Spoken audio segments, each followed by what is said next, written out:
Pak Menteri, kami dapat undangan hari ini terkait masalah agenda pembicaraan rancangan peraturan pemerintah terkait masalah Undang-Undang ASN. Kita ketahui bersama rapat paripurna telah mengesahkan Undang-Undang ASN ini pada 3 Oktober 2023 lalu dan kemudian diundangkan menjadi Undang-Undang Nomor 20 tentang aparatur sipil negara pada 31 Oktober lalu, di mana di pasal 68 itu menyatakan bahwa peraturan pelaksana dari undang-undang ini harus ditetapkan paling lama 6 bulan terhitung sejak undang-undang ini diundangkan. Berarti kurang lebihnya nanti di angka ataupun di bulan April 2024. DIM yang kita bahas lebih dari 600 DIM. Hari ini kita melakukan raker dalam rangka penyusunan pembicaraan rancangan peraturan undang-undang yang menurut hemat saya nggak mungkin selesai hari ini. Karena begitu banyaknya permasalahan yang pelik dan konflik, di mana niat dari undang-undang ini adalah menyelesaikan masalah tanpa masalah. Tetapi yang terjadi dengan adanya seleksi dan lain sebagainya, itu malah menyelesaikan masalah dengan maklar seperti itu. Jadi ini benar-benar harus dikaji ulang kembali Pak Menteri.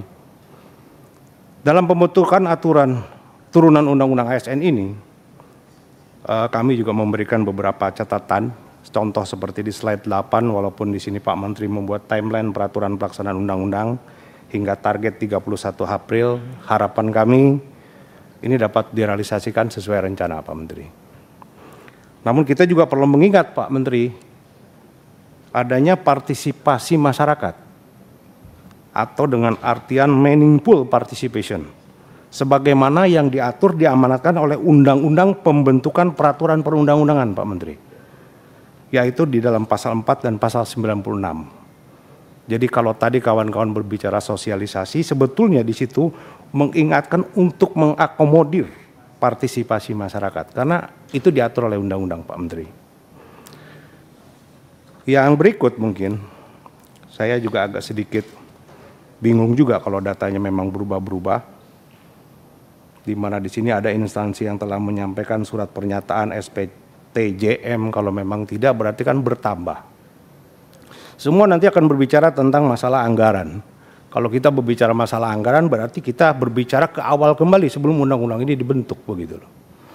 Konsekuensi kita kalau memang ada pemerintah daerah, pusat, kementerian dan lembaga yang memang sudah mengambil tenaga honorer, ya kita komit Desember harus selesai begitu loh.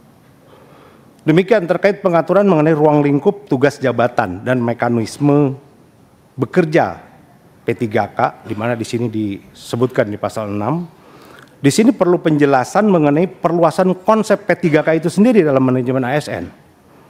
Bagaimana yang dipaparkan di pasal 11 atau di halaman 11, kami perlu mengingatkan Pak Menteri terkait masalah pembahasan RUU ASN yang terdapat usulan klasifikasi P3K paruh waktu dan P3K penuh waktu. Ini sejauh mana pengaturan mengenai hal ini begitu Pak Menteri. Karena kita belum melihat aturan main ini di sini.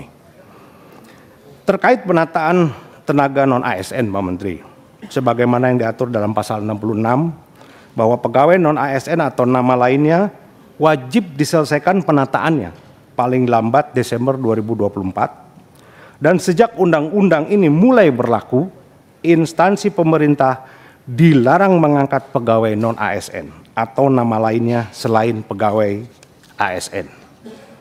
Pengaturan ini tentunya diharapkan dapat menyelesaikan persoalan tenaga honorer yang selama ini masih terkatung-katung dan tidak jelas penyelesaiannya. Namun demikian dalam paparan 25 kami melihat yang tadi Pak Menteri sampaikan bahwa penataan tenaga honorer akan dilakukan secara bertahap berdasarkan data validasi dan hasil seleksi. Validasi dan hasil seleksi ini tentunya perlu penjelasan secara komprehensif mengenai mekanisme dan tujuan dilakukannya validasi dan seleksi ini. Mengingat tenaga honorer ASN ini kan sudah bekerja cukup lama Pak Menteri, sehingga nampaknya tidak perlu lagi dites. Di sini justru membuka peluang Pak Menteri. Niatnya menyelesaikan tenaga honorer malah membuat masalah baru. Membuka peluang adanya maklar untuk ASN.